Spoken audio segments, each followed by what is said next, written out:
Hi everyone, welcome back to the Venus Blueprint. This is a part 2 to the broken feminine spirit.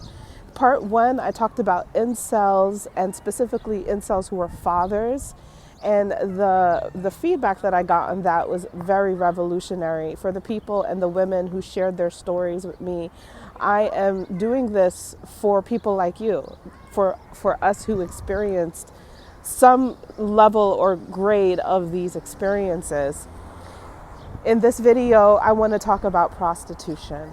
And I wasn't going to make a part 2, but I think it's important because I got a lot of pushback by others who didn't like my take on prostitution. And so I think it's important to do this video to share the broken feminine spirit and prostitution and how this works in men and women. And there are certain talks that are going around a lot about going on dates and men spending their money on dates, and how there are certain memes of women who are saying where to take me, how much I want you to spend on me, and things like that. Okay, so this video is going to touch a little bit on those things under the umbrella of prostitution. The pushback that I also got was on sex workers, and I am going to also talk about sex work under this umbrella of prostitution. This is to help clarify where the healing needs to be had, and it's not to downgrade or make a harsh judgment, right, on these things. I myself struggle with a tier of prostitution. I'm going to talk to you about that. I also struggle with smoking. It's a habit that I want to let go of. I have my own issues with overeating. So when I bring the truth to you the way that I'm bringing it, I too recognize that I have my own habits, my own things that I am needing to evolve from.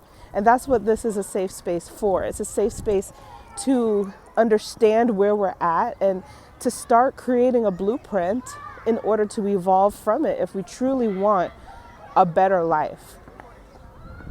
Now, the first thing that I'm going to say is going to strike some people badly, especially people who didn't like my take on sex work and prostitution. That prostitution itself can become a soulless act. A soulless act. What ends up happening when just like what me smoking too much is something that I need to stop because eventually my lungs are going to give out. And we know that, here and there drinking is okay, but if you drink every day, you drink alcohol every day, then you will suffer issues with the liver. Well, it's my theory from what I've learned that prostitution, if done consistently, could very much so bring you into a space where you become an empty vessel. While the soul is still there, it's not anymore being expressed of itself in its fullest potential and purpose. And so it kind of becomes absent from the physical body, and one becomes very numb, and you see it in people's eyes when they have done this. I've seen aura readers who talk about the effects of prostitution on the human body and the auras. So this again is not to call it a soulless act as if I'm, this person who's throwing lashes at people. It's to give it a name, give it something to harness in, so we understand what the consequences could be and how if we do this consistently, what it leads to. So first, let's define prostitution, because when we look at it in the definition and dictionary, and I'm going to put that up on the screen too, right? It's going to say the practice of occupation and engaging in sexual activity with someone for payment. Okay, and the idea of prostitution in this umbrella would also cover sex work. So somebody said it's politically correct to say sex work because prostitution is when somebody owns you. But by this definition of prostitution, whether you are doing pornography or whether you are doing an OnlyFans, it's still considered under the umbrella of prostitution because it's engaging in sexual activity for payment. Now, pornography actually might be a little bit different because it's free. You know, I've used pornography. You know, we all have. This is not a space to condemn anyone, right? It's just to try to call things for what they are. But when you start to pay for it, when it's engaged in payment, this is why it is considered prostitution. For somebody who argues with me that OnlyFans is not prostitution, this is the definition of what prostitution is. Okay, so let's also go to the idea of paying for a date. Now, a date actually does not require sexual activity, so it's not under the concepts of prostitution. It's not quite under those concepts. However, from a certain male, maybe incel related, red pill related, or any man who actually engages with you from a toxic man who's engaging with you in a date and does shell out money, there is a level of the mentality of prostitution that one must be aware of. So a date is a harmless experience that allows you to engage, flirt, and get to know somebody and be in your romantic vibration. But there are a lot of men who resist wanting to pay for the date because they come from more of these mentalities and backgrounds where engaging in a date and paying for a date, they are looking for something in return. Okay, and so these men or anybody who has that concept that they want to pay for a date and get something back from you, they too are in the mode of prostitution. So I wanted to make that clear. Dating and expecting, you know, somebody to pay for you is not prostitution, but for certain people, it could absolutely be that due to what they are expecting, because they are expecting sex. Some men are expecting sex because they shell out money. Okay, now another tier of prostitution that I want to bring to this, which I can't really find in the dictionary right now, but I have found it within a person on YouTube who creates archetypes, videos on archetypes, and she has one on the prostitute, and it is a very powerful video to engage in. I'm going to link that down below. She also has several other archetypes that you can go through. I've gone through maybe half of them so far, but the one on prostitution was a very powerful one, and I'm going to explain it briefly to you here, what she says about it. Okay, so her concept is about an act of self-betrayal, and when we put money to it, it actually is where the prostitution comes in, because it does not have to be sexual activity that she talks about in the prostitution archetype. Whenever you self-betray yourself in regards to getting money, and you do that consistently, that too could be a concept of prostitution. Okay, so why is this? Why is this? Now, if you follow me in astrology, I'd love to break down the astrology way to see this. It's connected to everything that I say about Taurus in the second house. But because I know some people here may not be astrology inclined, I won't go too deep. But when we understand how money is harnessed through the principles of Taurus in the second house, the middle of spring is where we plant our seeds, we create things, and we produce them out into the world, right? This concept is based off of something that is objectified. And some people might say, well, plants are living creatures, so we could go there too. But Taurus is about the things that we own and creating things and being resourceful and creating products in order for people to buy. So what happens when you make yourself a product? You actually dehumanize yourself in order to get money. And so you put money more on a pedestal than your own soul's life and sense of purpose. The thing about the idea of planting seeds and nourishing and gardening is that you're doing that to yourself, right, as a human, because that's what you need as a human.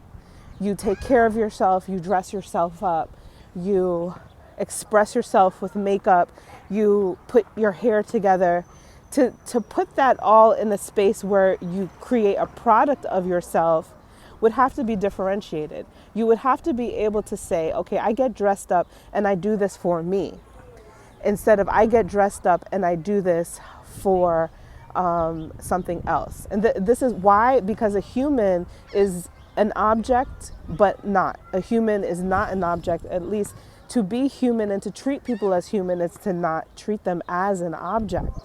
So to treat yourself as something that you are going to dress up or put together in order to sell it to people could cross the lines of prostitution. I'm not saying that it's exactly that, but it could do that because of the fact that you're objectifying yourself. Okay? There is a necessary exchange that needs to happen, and that too creates that. But prostitution, again, can also be non-sexual. So think about, you go and you work a job. You work a job that you absolutely hate. Now, somebody else with a different alignment, a different experience, right, would absolutely love working in this job. But the job that you are working on, it's not connected to your soul's purpose. You're not developing new skills that make you feel good about yourself. You're not expressing your strengths and talents. If it's a job like that, but you do it for the money and for the money only, well, there is a level here, right, where this is definitely connected to the archetype of prostitution that this lady talks about in its archetypes. Because you will feel this level of being an empty vessel when you dedicate hours and hours of time to something just for money. Okay? There's also a very fine line between prostitution and slavery, and prostitution, non-sexual prostitution and slavery. And this fine line literally is whether you get paid or not. That's the line. That's all that it is. The main difference is that whether you get paid or not, because you're not necessarily working and doing these things from a fruitful, fulfilling space, a space of exercising your talents and your natural innate abilities if you're in a job that you don't like. So that's also considered prostitution. There are certain times in my periods and eras where I'm doing astrology where I absolutely don't want to do it anymore, you know, because it takes a lot of energy out of you. But let's say, you know, I really need some cash, I need some extra cash to pay for this bill or to do this. There have been moments where I have prostituted myself because I have desired money and felt like astrology was the only way to get it, therefore expecting that exchange. Even though it's not just that I don't feel like it, I'm tired, I'm drained of it and don't want to do it. Very different than when I'm vitalized and I have a new epiphany and I'm ready to share it to everyone and let everyone know. So even in your own field that you enjoy, there are times where you could still prostitute yourself. So that's why I say this is not really about calling it bad or good or punishing it. It's about recognizing what it is. Because when you recognize prostitution from this archetype of self-betrayal, you can actually start to, what? Control when you do that or how often you do that. Okay? And because, again, just as much as we can't drink every day, otherwise the liver is going to feel it after decades, prostituting yourself every day and doing it for decades or doing it for a long period of time can have the same spiritual consequence of feeling like an empty vessel, of feeling like you don't understand the importance of life anymore. Okay? Another form of prostitution that I personally have experienced is being at home, especially in the first years of being a new mom. And like, you know, my husband's, he's the one who's working. And when I have some free time, the first thing that I do is start cleaning up and stuff like that, because I felt in my mind that because he's working, I should be working too. And I would try to force myself to clean or to do something, you know, that felt more productive, instead of giving myself the grace that, yeah, I'm watching my daughter, maybe I shouldn't have to clean right now. So this doesn't apply to everybody, but for me, it was a level of prostitution because it was a level of self-betrayal. And I'm finally moving into, because I ended up becoming obsessed with cleaning and like putting myself like through the gamut of doing like daily routines and feeling like I was punishing I needed to punish myself because I just couldn't get things clean. And I realize now that I prioritized doing that for somebody else. And it's mainly because he was making the money and I didn't feel like I was contributing financially. So it was a self-betrayal by my own accord.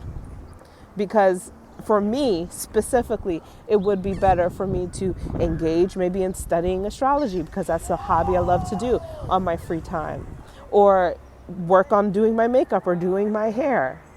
But instead, I was just a hot mess trying to clean this dirty kitchen. And I forced myself to do this for a period of time. And now when I wake up and I, want to do my hair, I almost feel a little guilty. Like, should I be doing this? Because I prioritize that so much. So the levels of self-betrayal happen quite often when we feel like we need to prove to other people that we're doing something, or we feel like we've got it, we're in this desperate situation. Yeah, when you feel like you have to prove something, or when you feel like you're in a desperate situation, right? That desperation could lead you more into layers of prostitution. It can, okay? And this is why, again, especially when we see prostitution from a non-sexual space, you can still be more prone from this level of self-betrayal to be an addict of something. Okay? So when you see somebody who overeats, like myself, it's probably because they have expressed this level of self-betrayal too much in their life and they've formed an addiction. Or somebody has experienced a level of it's not every addict, but a lot of addicts go hand in hand, because when you look at prostitution from a sexual level, right? We go back to the actual literal definition of prostitution. If you haven't noticed yet, sex work and drugs go hand in hand. They go hand in hand.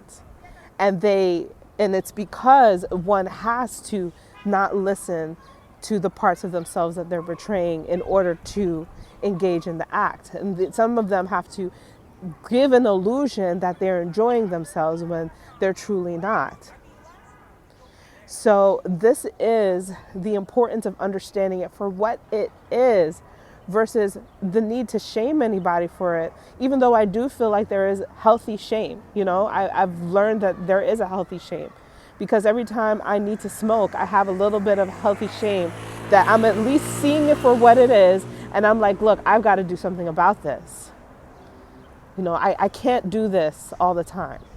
That healthy shame checks me for the things that I know I can improve on. So when it comes to this, I feel like people see my take on prostitution and they're like, you're shaming sex, or you hate sex, or you don't like sex.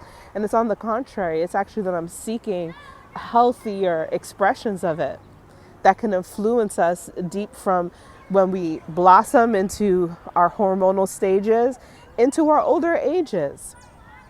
And you can see that when we look at prostitution as a industry, right? And this does include OnlyFans because it's sexual activity in exchange for money.